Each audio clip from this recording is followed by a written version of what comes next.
afternoon, and thank you for joining us for an MP webinar covering employee retention in 2022, key tactics and proven strategies. I'm Katie Kreider, marketing specialist here at MP. For those of you joining us on a webinar for the first time, MP is a full-service human capital management company. We offer a complete suite of products and services to support organizations through the entire employee lifecycle, including recruiting, HR, payroll, benefits administration, time and attendance, and compliance assistance. We support our clients with cutting-edge technical solutions, as well as proactive, reliable service and deep HR and payroll expertise. At MP, we are wired for HR and help our clients succeed by aligning their people strategy with their business goals. I'm excited to introduce your presenter for today's program, Taryn Abrahams. Taryn, a corporate behavioral and human interaction expert, helps companies implement behavioral best practices to improve workplace interpersonal relations and holistically strengthen corporate culture. Leveraging her experience as a psychotherapist, Taryn's innovative suite of workshops are designed to enhance employee morale, foster collaborative and productive workplace environments, and nurture employee loyalty and ambassadorship. Empower Behavioral Services is an innovative company focused on helping companies minimize their workplace harassment risk. Through strategic consulting, they offer methodology, workshops, and strategies to help companies protect their bottom line revenue by focusing on workplace culture and creating a workplace environment where people feel heard and supported. They believe keeping employee morale up is the #1 way to protect your business. Empower Behavioral Services believes if you take care of your people, people will take care of your business. Just a few housekeeping issues before we get started here today. If you would like to submit a question during the program, please use the Q&A feature at the bottom of the screen. And just a legal disclaimer, this training is intended for educational and informational purposes. While we hope that you learn a lot today, we are not attorneys and the information should not be construed as legal advice. We will be sending out a recording of the webinar later today along with the slides. And with that, I'm going to hand the mic off to Taryn.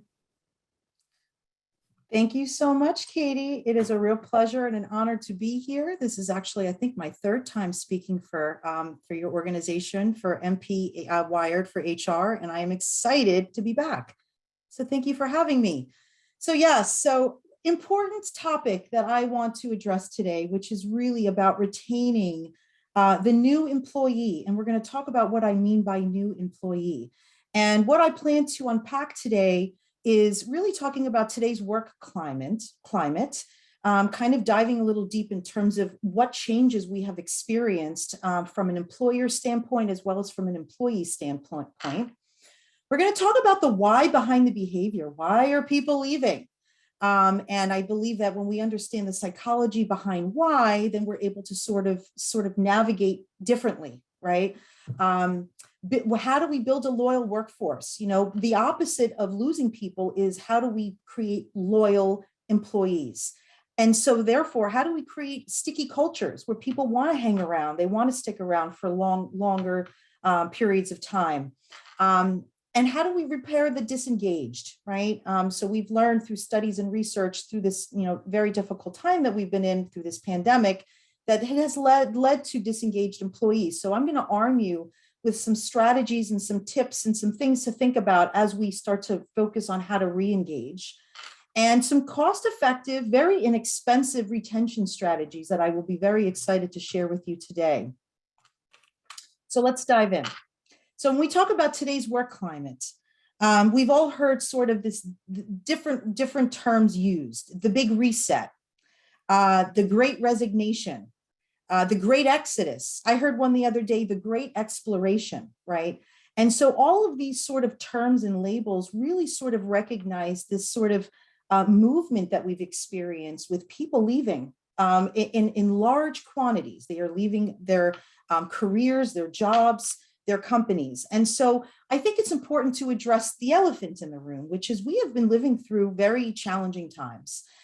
Disruptive times, and it has challenged all of us emotionally, mentally, psychologically, and even medically for some of us.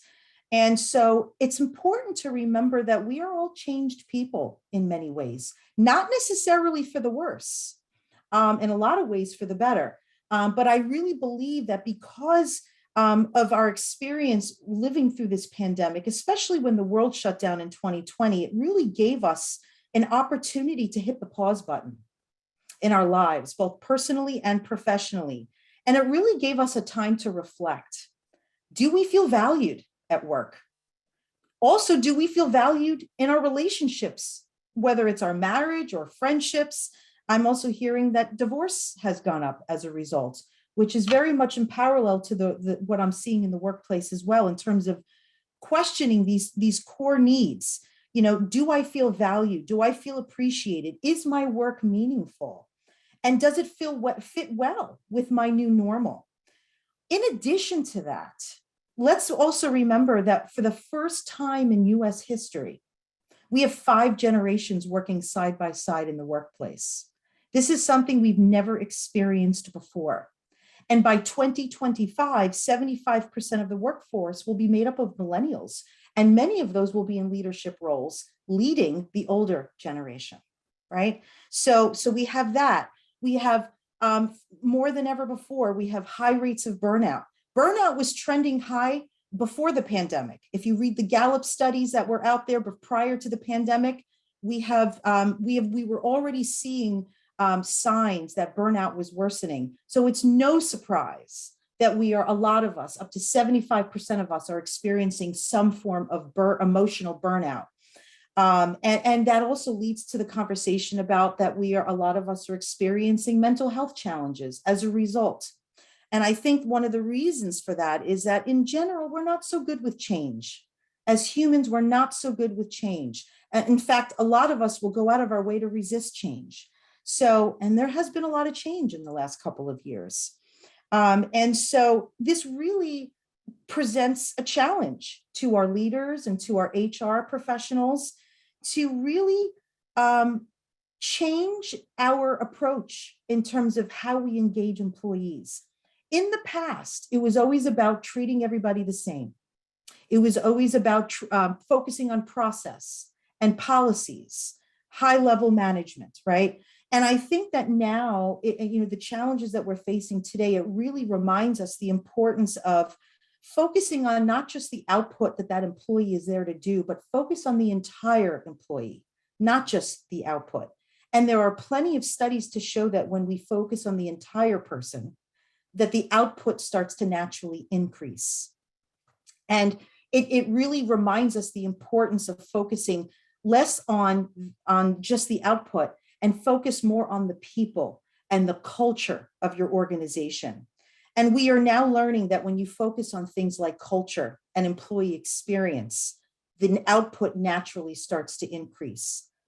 And so this presents a wonderful opportunity, right? A wonderful opportunity to really create a deeper and more meaningful relationships with those that we work with, as well as deepen the meaningfulness of the purpose of our work. And so I always say, through disruption comes innovation. There's a lot of opportunities here, and we're going to talk about how we can sort of continue to grow and harness those opportunities as we go through today's webinar.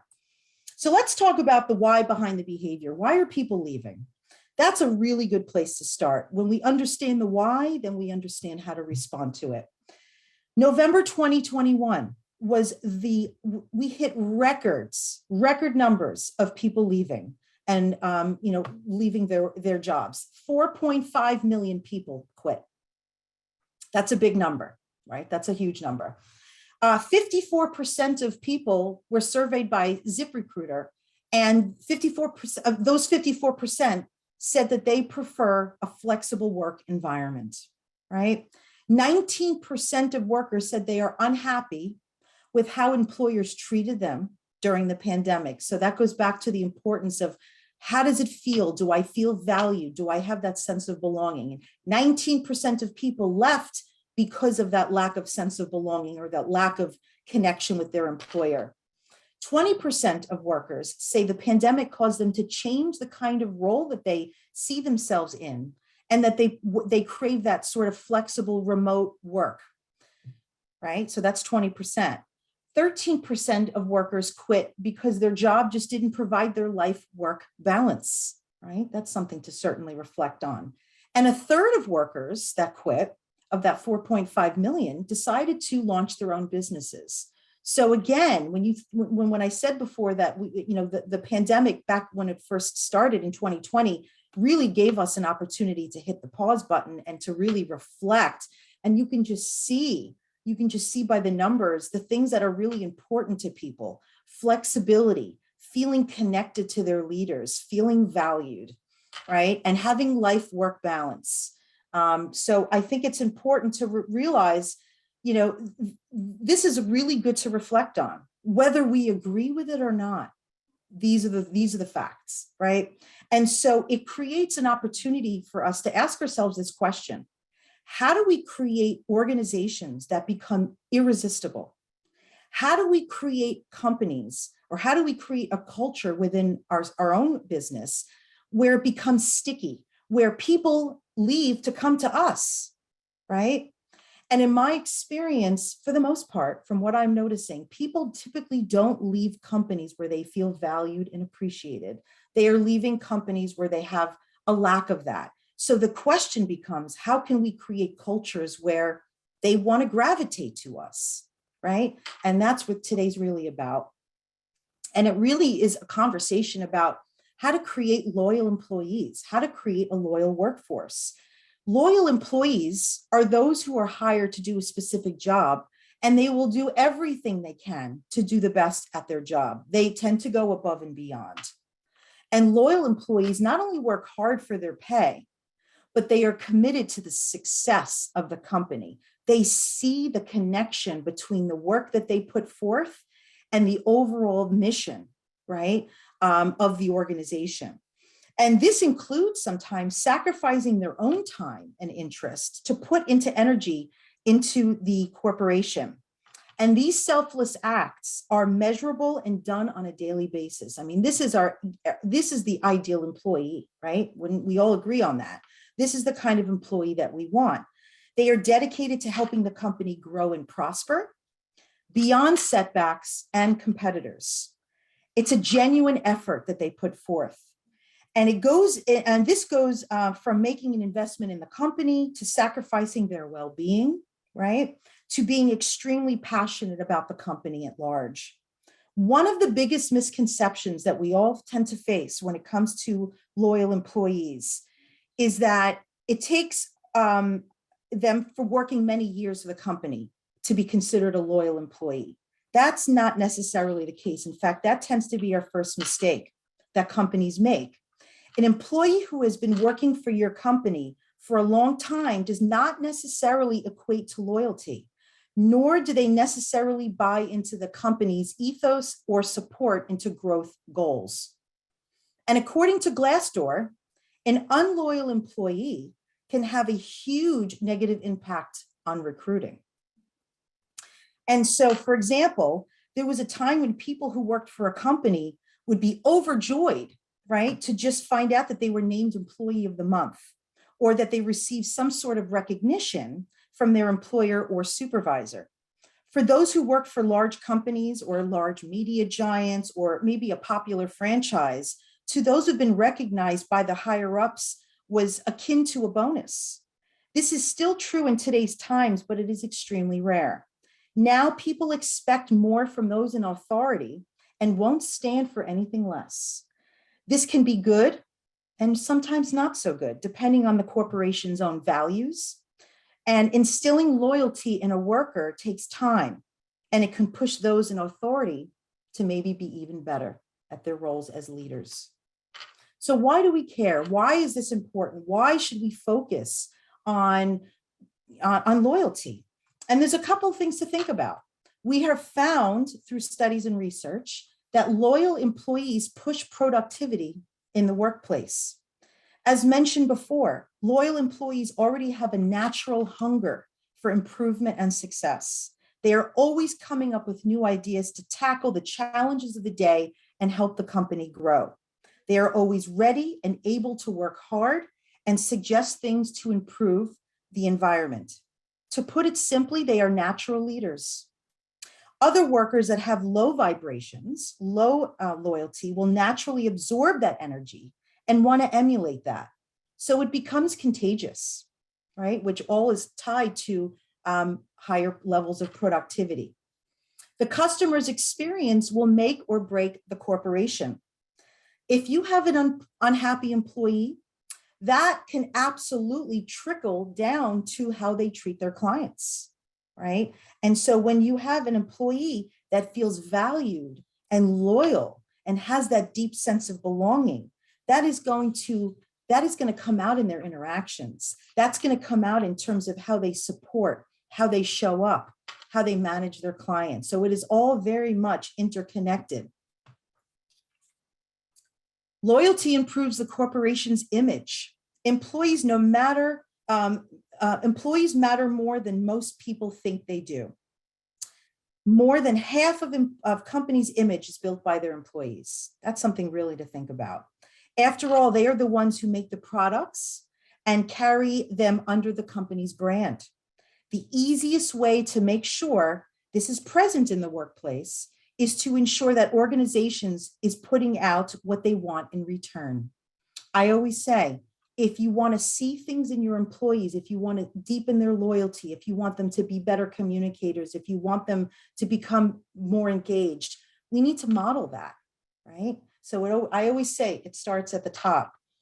Employee loyalty speeds up production in a shorter time. When a company is under fire or experiencing a delay in production, for instance, loyal workers will always know to stay above water and not give in to the slump. They will stay loyal and dedicated to the organization during all of the ups and downs. They will figure it out, right? So there's a lot to value behind that. Employee loyalty can be a part of a corporation's growth plan.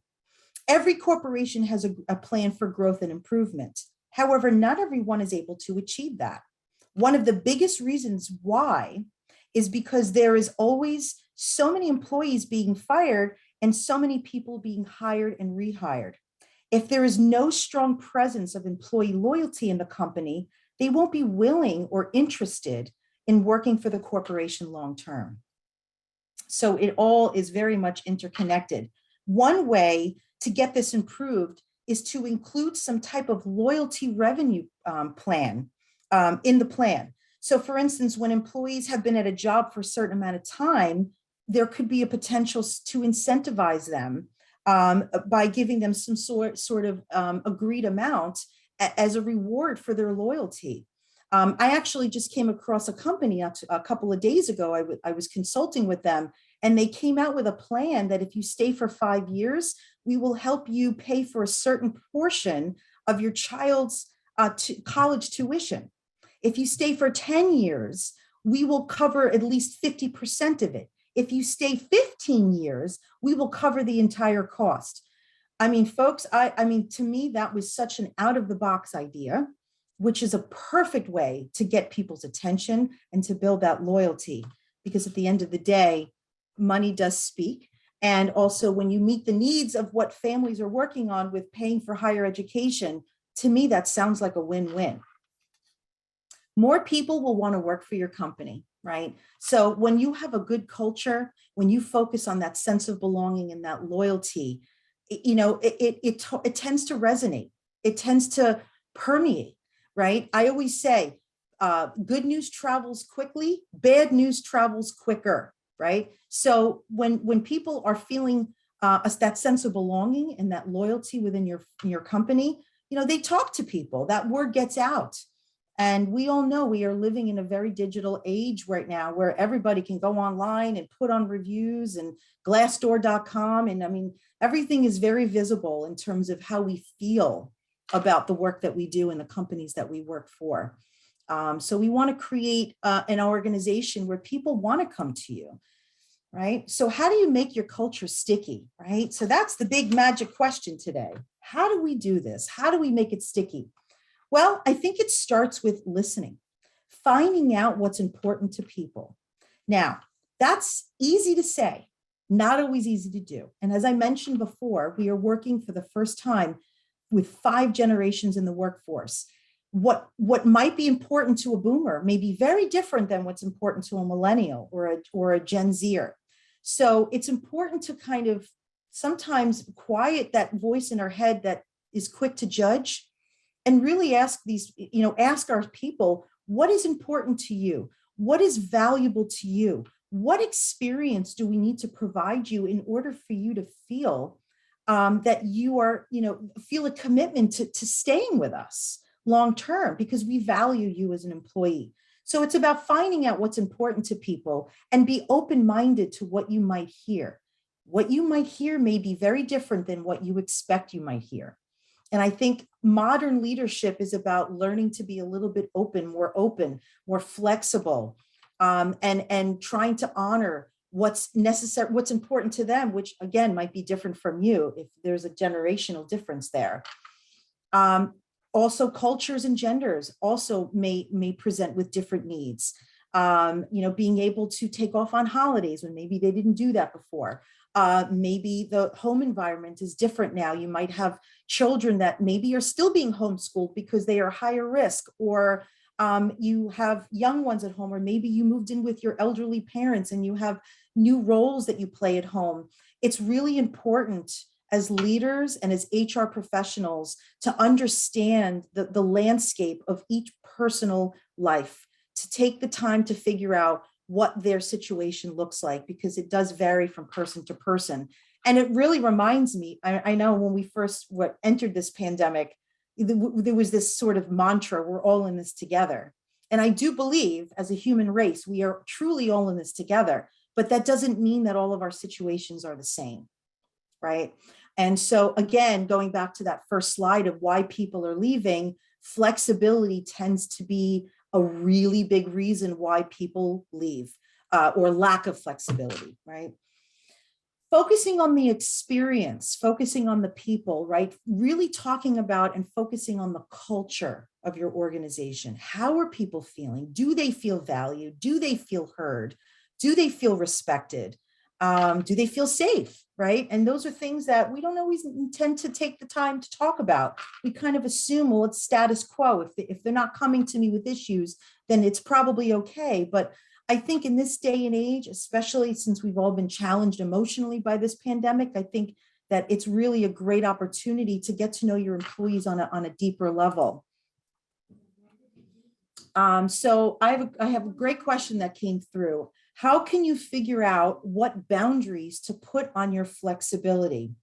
Yes, so that's a great question, right? And it's a great point to bring up, because we certainly can't honor everything, right? But I think especially in the space that we're in right now, sometimes as leaders, we need to sometimes give up something in order to meet in the middle, right? And so those boundaries may look different from organization to organization, but I think the question becomes is how do we become more flexible with our boundaries? So I'll give you a perfect example on how we can sort of reassess our boundaries. Burnout is at an all-time high, right? Burnout was trending before the pandemic, but it's at an all-time high now, mainly because it's not so much the work that burns us out, it's our inability to disconnect from our work that causes burnout, right? So for those of us that manage teams that are working remotely or in a hybrid environment, a good example of a new modern boundary might be explain to our employees that I am no longer going to be emailing you in off hours. And here's the reason why. Because I recognize that it is important for that downtime. And as much as I have information I need to relate to you, I'm going to put them in my drafts and I'm going to then send them to you the following day so that I honor and respect your downtime and your family time. That is a great opportunity and example of a modern boundary. It's something we never really maybe thought about before, but when we email people late at night, it is not only detrimental to ourselves as leaders because you're now working after hours, right? Which leads to burnout. but it also kind of chips away at the morale of our employees, because, when employees get emails at all hours of the night, it causes a more of a difficulty to detach from our work, right? So it constantly makes us feel like we've got to be pulled back in. So an example of a good boundary is to have a transparent conversation with your employees about the fact that we're going to change the way we communicate with you. We're going to be more mindful of the times of the day that we send these emails, right? So that's an example of a boundary. Or how about giving people permission to use their paid time off? The interesting thing is I see companies using very creative strategies to retain and engage. I see companies giving unlimited paid time off.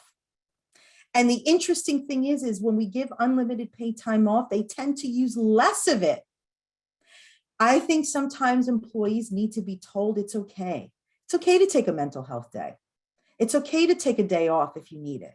It's okay to use your time off for a vacation. Right? Because what we want people to take care of themselves. This is a marathon, not a sprint. If we want to create a loyal workforce, if we want to create an engaged, loyal employee, this is a long-term strategy, not short-term, right? So it's about taking care of all of them, not just the output. And I can guarantee you, and I see this all the time with my clients, when you make an employee feel taken care of, they will go above and beyond for you. They will work harder for you. They will work longer hours for you. It's pretty magical when you really try to harness that, right? Invest in training. We are living in very different times now, right? We've been through some changes, and I always say, in the definition of insanity is doing the same thing over and over again and expecting different results. If we are trying to lead people the same way, we might be in for a rude awakening, because we are emotionally in different places now, right? We are changed people. Again, not for the worse necessarily, but we have been challenged in a lot of ways. So it's about, making sure that we're tweaking our leadership approach. We're open-minded to trying out of the box things and trying different things, because we are living in different times, right? I always say the leader is always growing as a leader. It is an ongoing journey. And so, that's an important mantra to really embrace, that we should always be striving to improve our leadership abilities, because you truly do hold the power to setting the tone for employee performance, employee relations, the culture of your organization, which is all tied to retention. And then focusing on meeting universal needs. What do I mean by that? So I have experienced in my line of work, I have truly found that no matter the generation, no matter the age, the cultural background, the gender of the employee, there are certain similarities. There are certain core needs that we all need, regardless of those differences. And organizations that focus and lead with this have a better outcome, and they have in terms of just more output and better retention. Focus on respect, creating cultures of respect, right? People want to feel respected. When they don't, they will bail, they will walk. I have seen employees leave companies and go to competitors to make the same amount of money, just for the desire to be respected, just for the desire to feel a better connection with the people that they report to. So respect goes a long way, and so does trust. Trust is important. Do we mean what we say and say what we mean? And I have to say, I just want to stop here. I know I'm arming you with a lot of information, but I'd always like to remind my leaders that great leadership is not about being perfect. It's very hard to be perfect at all this. In fact, I don't even know if perfect exists. The question becomes, what do we do when we become imperfect, right? And so that's one of our core needs, integrity, right? Are we able to apologize? Are we able to admit, you know what, I could have handled the communication around the pandemic better, right? And I'm going to do better to be more transparent with my employees as we go through changes, right? There's a lot to be said for being honest. People read right through BS, if I can say that, right? They read right through it, just like we all in this call can read through it, so do our employees. So it's not about being perfect. It's about being authentic. And as leaders, we do make mistakes. We do. We are human. We are imperfect by design. But people have tremendous respect when we are able to be honest about those mistakes. So, people also want to be listened to. They don't want to be lectured. They want to be heard, right? So I always say when we're giving constructive feedback, right? I always say constructive feedback should be a two-way conversation. And I think as leaders, we sometimes forget that. Hey, I really need you to work a little bit harder, or I really need you to please cross your T's and dot your I's when you're filling out your, or whatever it is. But the end of that conversation should also end with, what feedback can you give to me as your leader? How can I improve? Is there something that I can be doing better or differently to bring the best out in you? But here's the thing. We have to be open to what they might share. And sometimes we might hear things we might not want to hear. Like, I don't always like your tone. I don't always feel comfortable coming to you. I sometimes feel intimidated when I speak to you. Those are things that might be hard to hear, but really good feedback for us to know, right? Because those are the reasons why people tend to leave. It's not the money. It's the morale. It's the culture. It's the feel that they have when they work for that company, right? People want consistency. At a time right now where things are changing and evolving all the time, it's hard to be consistent, right? But we can be consistent in our communication, right? We can be consistent with touching base with our employees. Consistency builds trust, right? So that's an important component to some of our core universal needs. We need empathy. We need to hear from our leaders that you hear me, that you understand me. Now, but the thing about empathy that I find so interesting is that we don't have to agree with the other person in order to empathize. We don't have to necessarily agree for the ability to put ourselves in their shoes. And it's so powerful. Researchers suggest that this is probably the most important ingredient in all relationships in life, not just business, especially business, but also personal, is the ability for us to be able to empathize and show care and concern. And it would sound like, I just see how much this has affected you. I'm so sorry that you have felt this way. And folks, I have to tell you, it goes so far. When you can make someone feel, when you can show that you hear them, their guard comes way down. It becomes less about an argument and more about collaboration. Try it. It's really, really powerful. Again, you don't have to agree with any of the words coming out of their mouth, and you don't necessarily have to be able to relate to them, but you can connect to the feeling, and you can show empathy based on what they've been feeling. So if they feel sad, or they feel scared, or they feel frustrated, we've all felt that from time to time. And that's a wonderful way to show connection and care to the employee. And self-expression. We all want to be able to show up at work and be our authentic selves, whether we identify with the LGBTQ community, whether we are someone of a minority race, whatever it is, we want to be our authentic selves. So creating inclusive cultures should be really the focus of today's modern workplace. So what do we do if we have some repairing to do? What do we do if we have decided to become a remote workforce as a result of this pandemic, or we decided to do a hybrid approach, or maybe we have mandated everybody to come back into the workplace, but we're just noticing that people are just sort of going through the motions. They're not really bringing their A game. And so how do we repair that? And there are a lot of things that we can do to repair that. I think the first step, though, is sort of identifying, what is a disengaged employee? What do they look like? And that could vary from person to person. So if you had an employee that used to bring their A game, and they were a star player, and they were taking on additional work, and they were mentoring other people, and they were helping people, and all of a sudden you notice they're doing the bare bones minimum. That could be a sign of a disengaged employee.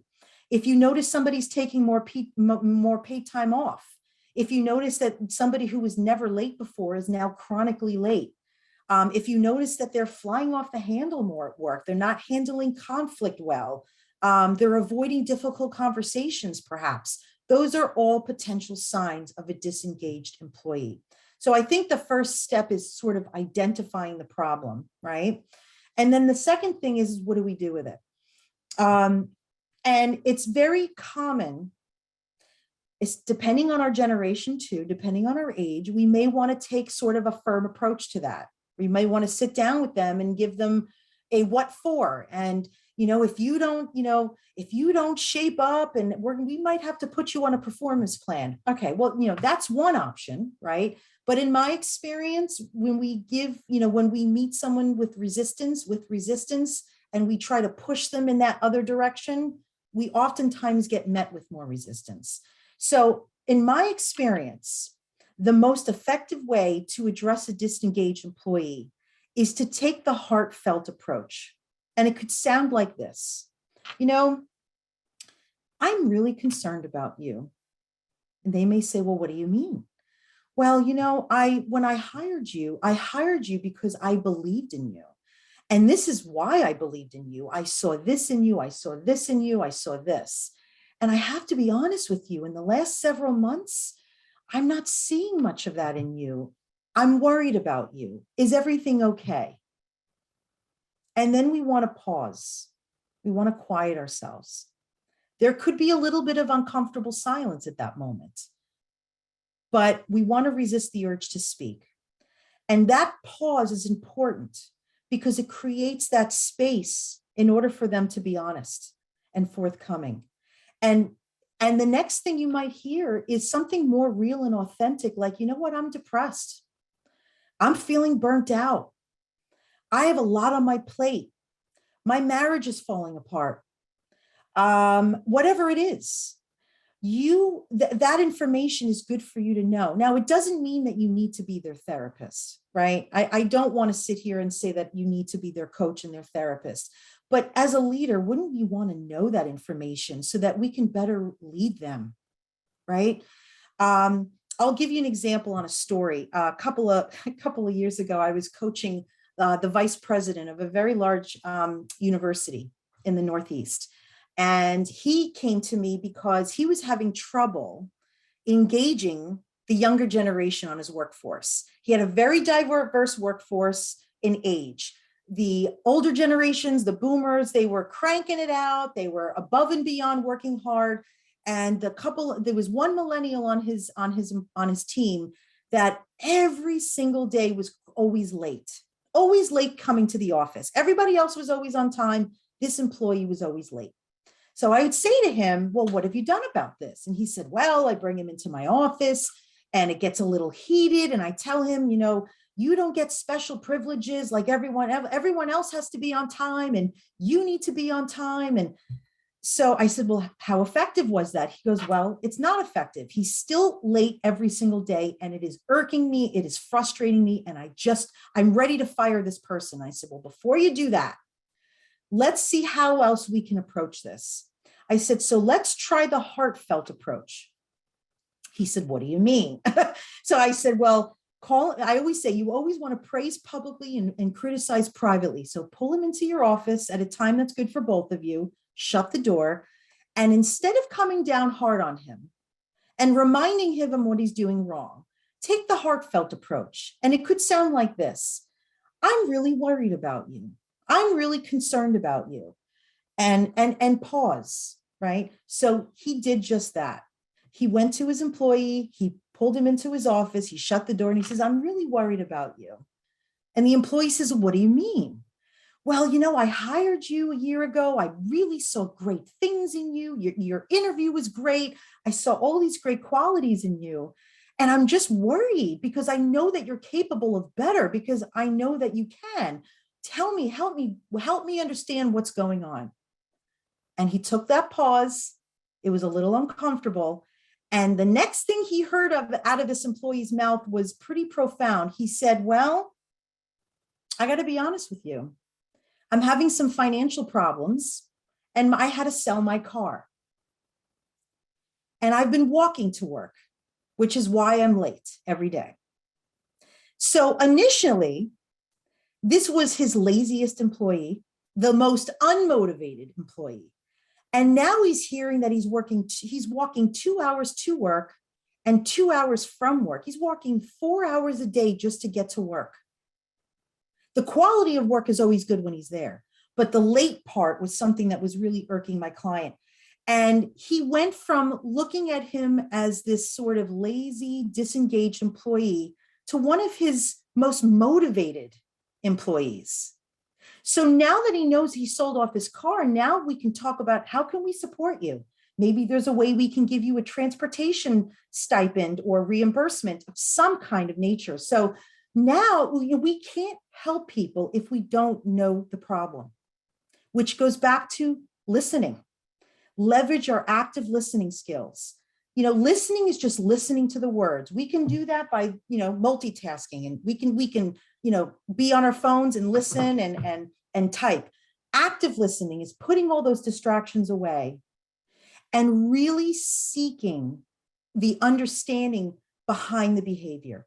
And we can only do that by picking our heads up. Why is that? Because most of what we communicate is not out of our mouths. It's our body language. 55% of what we communicate is our body language. So if we're not having eye contact when we speak to people, we are missing a lot of information. So, when we show up differently, the outcome is different, right? And the hope is that we come up with a potential solution that both of you come up with, right? And that might mean, and I know this is hard for some of us, we might need to give up something. We might need to compromise. We might need to meet in the middle. It might sound like maybe you need to come in an hour later and leave an hour later. Maybe it might sound like you can maybe do some of this work over the weekend. And so, it's about being flexible, which I know is for some of us is easy, and for some of us it's not so easy. It's about showing empathy, authenticity, integrity, right? Again, it's about taking that heartfelt approach. And it's also about self-reflecting on your own behaviors, right? Are we as leaders doing anything to contribute to the disengagement? Are we writing them too hard? Are we sending them too many emails? Have we not given them the permission to structure better boundaries around work? Are we expecting them to always be on? Which, by the way, burnout does not come from the workload. I may have touched on this before. Burnout comes from our inability to disconnect from the workload. We need to give our people the permission. It's okay to pull away from the work, right? When we allow them to do that, they come back more prepared and ready for the work. And sometimes as leaders, our own behaviors can sometimes contribute to our own burnout and also the burnout of others. So I think there's also an opportunity for self-reflection in ourselves as leaders, which goes back to our emotional intelligence, our self-awareness, right? What are we doing to possibly contribute to the disengagement of our employees? So what are some inexpensive ways to retain strategies? In fact, I don't think any of these actually cost anything. Provide more positive feedback. We take it for granted that people think they're doing a good job, or they know that they're doing a good job. We all like feedback. As I mentioned, that's one of our core universal needs. For the ones that you identify on your team that seem disengaged, those are probably the ones that need it the most. They need to hear when they're doing well. I also call it a little bit of an ego stroke, right? We all value that. You will make someone's day if you give them positive feedback. And for those workers or for those employees that we might consider to be underperforming, or maybe they don't always bring their A game, they probably need it the most. And watch the magic happen when you take the time to give them feedback. even if it's something small, like I really like how you handled that client, or I really appreciate you giving me that report on time. That was really amazing. Thank you. They will take that with them. They will go home that night, or if they're working remotely, they're already home, and they're reflecting on it. And what they're going to do is subconsciously, they're going to try to figure out how to get more of that out of you, which means more output, right? It's pretty magical. Encourage employee creativity. Employees want to be a part of the big picture. They want to be able to contribute. Even if the ideas seem silly, it's really great to make space at the seat for people to be able to show their creativity and to be able to contribute in that way. Foster a culture of respect, right? If you focus on respect, again, one of our core universal needs, you're going to create a sticky culture. On the flip side, right, if there are people on your leadership team that tend to have abrasive approaches or tend to not lead with respect, it's perhaps an opportunity to invest in coaching and training, because folks, that is really the number one reason why people leave companies, right? It's not the money, it's the connection or lack thereof, it's the morale or lack thereof. Give your employees an opportunity to grow. People love the opportunities for mentoring, for professional development, for training, opportunities to move up into the company. All of those things are important to all of us. They want to earn the trust of your employees, right? That's a big thing. Again, another core universal need. Making sure that our behaviors are fostering a culture of trust and respect. Encourage your employees to give you feedback. Again, it should be reciprocal. It's something we sometimes forget about. And by the way, feedback shouldn't just happen at quarterly reviews or yearly annual reviews. Feedback doesn't have to be in a formal conversation. It could be just passing by and you just say something that just creates a nice feeling.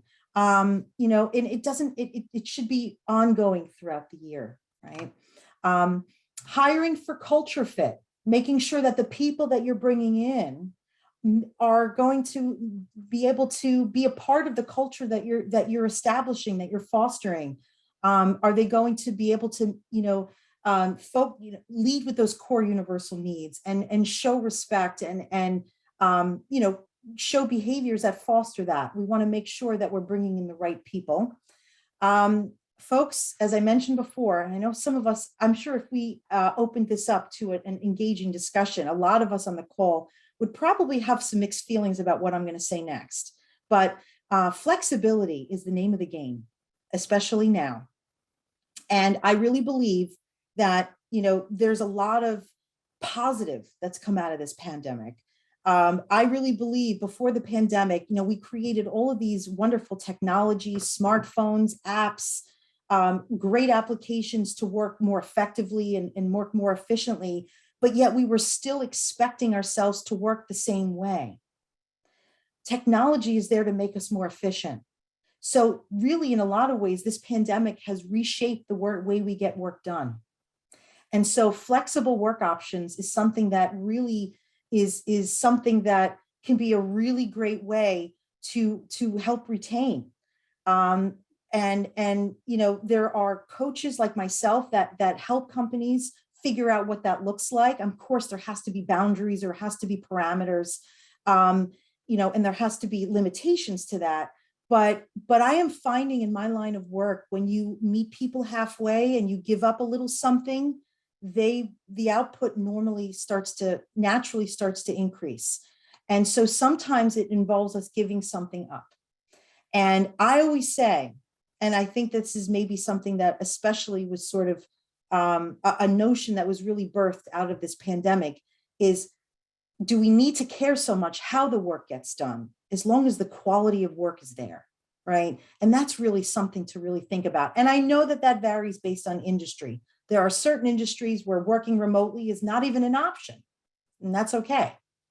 But for those industries that are, it's really an opportunity, to think about how we can offer more flexible work options, because that is a very big reason why people are leaving, is because of the lack of flexibility.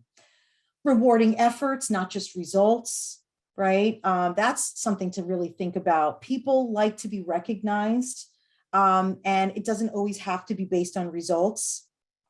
It could be based on, just going above and beyond for a client, whatever that means for your business. But rewarding efforts is a wonderful, wonderful way to motivate all generations, especially the younger one.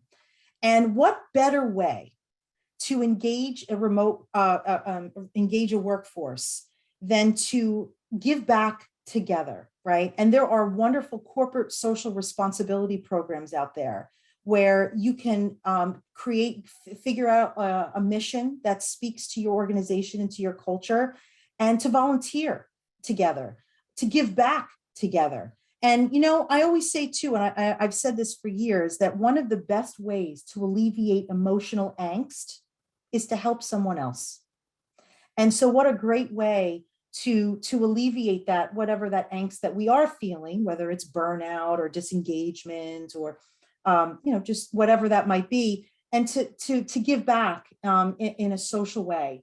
And so that, very, very inexpensive, but very powerful way to engage and to retain. And so for those of us on the call that are looking for tips for managing the remote employee, these are some things to think about as well. Be on the lookout for signs of distress. Be on the lookout for signs of burnout. And again, that could be different from employee to employee, but like if they used to turn their webcam on all the time for Zoom meetings, and now they're not, could be a sign of disengagement. If they're late for meetings, if they're missing meetings, right? So those are some things to kind of to be on the lookout for, and to have an honest conversation with them, a heartfelt conversation about them, not about their performance, but about them as a person. So open dialogue, for those of us that are not used to managing remote employees, it is a really important thing to figure out how to trust your employees. It's really, managers may be concerned or even frustrated to lose the constant visibility they once had over their employees, but the worst way to respond is by micromanaging. This will absolutely lead to disengagement and fatigue with already stressed employees. Over controlling will push people out, right? And so it's about figuring out how we can trust our employees. And if we can't trust them, that's a bigger conversation to have. They may not be the right fit for your organization, or maybe we need to talk about other things on what behaviors build trust. And that is a two-way street, right? Gartner research shows that employees understanding the organization's decisions and their implications during change is far more important for the success of a change initiative rather than them liking the change. And so it's really important to, have open, transparent conversation, especially with our remote employees. They do feel a little bit more removed than those that are in the office. So we need to make sure that we're constantly reinforcing organizational values. We're always reminding them, tying the value of what the work that they're doing with the overall mission of the organization. That is very important as well. Very important as well is to remember, you don't want to skip meetings. It's very easy to look at our calendars and say, well, I just spoke to this person. I'm going to just cancel the meeting. I don't want to flood them with too many meetings. But especially for our remote employees, it doesn't have to be a formal, long 1-hour meeting, but don't cancel the meeting. Even if it's for 15 minutes, it's an opportunity to create that touch point. How are things going? How is the family? How are you doing? Right? We don't want to miss those opportunities. So keeping those lines of communication is really important. Focus on outputs, not the process. Again, it's based on different individuals, but you want to focus on, the job that they're doing, not necessarily how they're getting the work done. They may come up with a different process that works better for them working remotely than something that you ever consider doing. Again, It's about allowing that autonomy, allowing people to figure out what works best for them to provide the best quality of work and the best output. Recognition is very important. I think, again, that's something that we don't always take the time to do enough of. People like to be recognized. They like that feedback. They like to be recognized and appreciated. So more important than ever before is to make sure that we're doing that. And it doesn't have to cost a lot of money. It could be an email. It could be a handwritten card. It's just, those touch points become very important when people are thinking about how they feel. Do they feel valued? Remember that first slide. Do I feel valued? Do I feel appreciated? Those are things that are really important to people, especially now. And encourage innovation. If somebody comes up with an idea that is completely out of the box, or maybe it's just something that you never even thought of, or maybe it's so different than the way you've done it, be open to that. There's nothing more magical than an employee coming up with a better way to do something, right? And to just praise that. When somebody puts themselves out of their comfort zone and innovates or comes up with an out-of-the-box idea, oh my gosh, we want to praise that as much as possible. That's the kind of employee that we want. We don't want people that are just going through the motions. We want people using their heads, right? And so in closing, how do we create an irresistible organization? When we talk about, the big reset and the big resignation, they're not leaving irresistible organizations, right? So they're going to organizations that look better to them. So how do we make us look like them? And I think if we concentrate on these, buckets, we will be in a very good place. We want our work to be meaningful. We want our employees to feel connected to their work, right? We want hands-on management, clear goals. We want to provide reciprocal feedback. We want to always be improving on our leadership development. We want productive environments, which might mean we might have to provide some flexibility. We might have to amp up our recognition, right? And we might have to be more flexible. Growth opportunities, right? We might have to think about that. What are some career growth paths that they can take? What are some personal development that we can offer our employees? Mentoring programs, wonderful opportunities to show your commitment and your investment in your people. I guarantee you, when they feel that investment in you, they will be invested in you, right?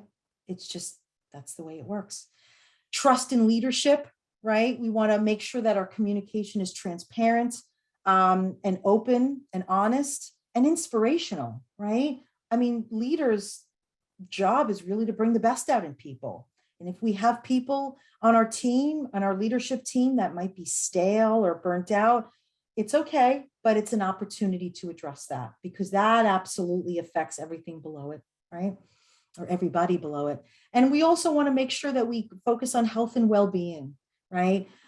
We've now added that as an important component to creating a good employee experience. I mean, we're dealing with humans, we're dealing with people, we're dealing with emotional beings. We are human. That's what separates us from computer. That's what separates us from other animals on the planet. We are emotional beings and everything we do is driven by emotions. And it has been an emotional time. So, it's about focusing on how we can help make sure to improve the health and well-being of our employees. And there's a lot of ways to do that. Again, as I mentioned before, encouraging paid time off, being aware of your boundaries, not emailing them at crazy hours of the night, right? And that's just a tip of the iceberg. So with that said, I know I gave you a lot of information today in a short amount of time. I welcome your questions. Please feel free to put them in the Q&A. Well, Katie, it doesn't look like we have any new questions coming in. So I'm going to turn it back to you. Awesome. Well, thank you so much. Lots of valuable information on employee retention. Any questions that you may have, please, again, put in the Q&A. And if we do not get a chance to respond, we'll respond via email within 5 to 7 days. The MPHR team is here to help guide your organization on any HR issues. If you would like to learn more about how we can assist your organization Please visit our website to set up a short 15-minute call. Be sure to join us next week on the same day and time for our webinar on Work Opportunity Tax Credit, eligibility, proven strategies, and best practices. Visit our website to register and to see the full calendar of upcoming events and available resources. We'll be sending out a recording of today's webinar with the presentation slides this afternoon. Thanks for joining us and have a terrific day.